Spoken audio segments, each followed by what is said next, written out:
মহানগৰীৰ নাৰেংগী সাতগাঁৱত সদৌ ভাৰত সুলভ মূল্য ব্যৱসায়ী ফেডাৰেশ্যনৰ আহ্বানত সদৌ অসম সুলভ মূল্য ব্যৱসায়ী সন্থাৰ সহযোগত 1 জানুৱাৰীৰ পৰা নিৰ্দিষ্টকালীন ৰেচন বন্ধ কাৰ্যসূচী পালন কৰে।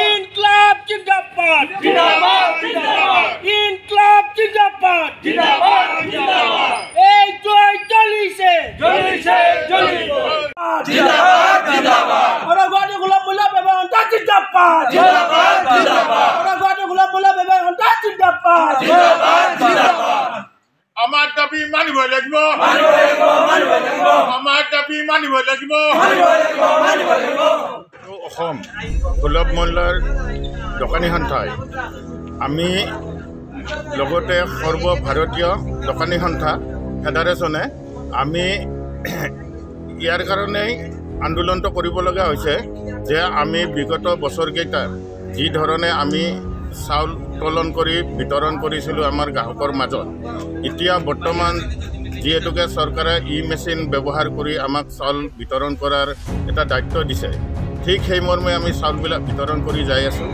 কিন্তু চৰকাৰে আমাক যিটো ভাত্তা দিয়ে, কমিশ্যন আমাক দিয়ে, যিটো কমিশ্যন আমাক দিয়ে সেই কমিশ্যনটি আমাৰ নহয়। এইকাৰণে নহয় যে আমাৰ দোকানৰ ভাড়া আছে, ইলেক্ট্ৰিক বিল আছে, আমি কৰ্মচাৰী ৰাখিব লগা হয়, যে যিখিনি পইচা আমি পাওঁ চৰকাৰৰ পৰা সেই পইচা দি আমাৰ দোকানীবিলাকে সুলভ মূল্যৰ দোকানীবিলাকে নিজৰ ঘৰৰ পৰা পইচা নি খৰচ কৰি আমি ৰাইজৰ কাম নিয়াৰিকৈ কৰি থাকিব লগা হৈছে।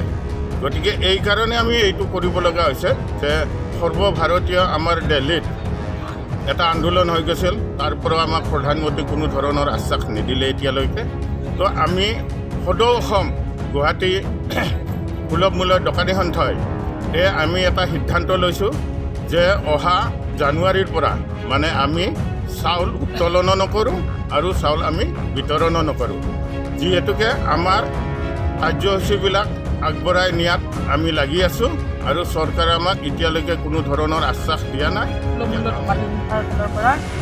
মানে ধৰ্ণা কাৰ্যসূচী হৈছে আমাৰ যাতে কোনো দোকানী ভাই বন্ধু হওক বা কোনো দোকানীয়ে যাতে মালটো যাতে মানে মেমু নকৰে আৰু মালটো যাতে নুঠায়, কাৰণ আমাৰ যিখিনি আমাক কমিশ্যন চৰকাৰে দি আছে সেইখিনিত আমাৰ একো নহয়। দোকানখনৰ ভাড়া ৰুম যদি থাকে ভাড়া ৰুমতে যায় সেইখিনি পইচা, লাইটৰ বিলত যায়। গতিকে আমাৰ চবৰে একোটা পৰিয়াল আছে, ল'ৰা ছোৱালী আছে, আমি এইটো ব্যৱসায় কৰি কিনে আমাৰ ঘৰখন নচলে। সেইবাবে আমাৰ মানে দাবীখিনি যাতে চৰকাৰে যাতে মানি লয়, সেইকাৰণে কোনো যাতে আমাৰ মালটো যাতে নাকাটে আৰু উত্তোলনটো নকৰে, তাৰে কাৰণে আমি এয়া ধৰ্ণা কাৰ্যসূচী কৰিছোঁ। কেন্দ্ৰীয় চৰকাৰৰ বিৰুদ্ধে প্ৰতিবাদ কাৰ্যসূচীৰ লগত সংগতি ৰাখি জানুৱাৰী মাহৰ মেম' কাটাৰ বিৰুদ্ধচৰণ নাৰেংগী সাতগাঁও গুদামৰ সন্মুখত ধৰ্ণা কাৰ্যসূচী ৰূপায়ণ কৰে।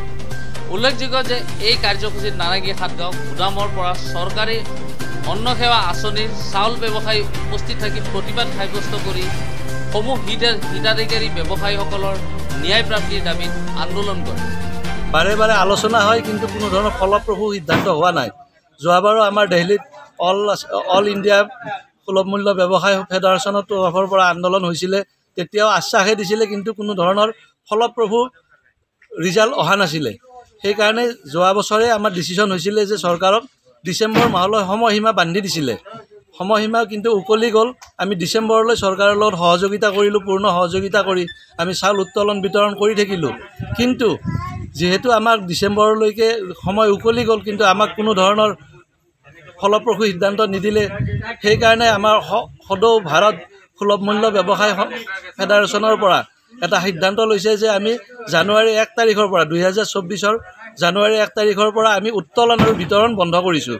আৰু সেইকাৰণে আজি আমি ইয়াতে জানুৱাৰীৰ মাহৰ যিটো চাউল উত্তোলন কৰিব লগা হয় তাৰে মেম' কাটা এটা ছিষ্টেম থাকে, সেই ছিষ্টেমটো আজিৰ পৰা চৰকাৰে আৰম্ভ কৰিব দিছিলে। তাৰ প্ৰতিবাদত আজি আমি নাৰেংগী সাতগাঁও গুদামত আমি প্ৰতিবাদ সাব্যস্ত কৰি মেম' কাটা বন্ধ কৰিছোঁ। চৰকাৰৰ সুদৃষ্টি দিয়ক আমাৰ ফালে, যাতে আমাৰ কমিশ্যন বৃদ্ধি কৰি দিয়ে, আমাৰ পৰিয়ালো যাতে ভালদৰে চলিব পাৰে, এইখিনিয়ে আমাৰ আন্দোলনৰ কাৰ্যসূচী আছিলে। জিন্দাবাদ জিন্দাবাদ জিন্দাবাদ জিন্দাবাদ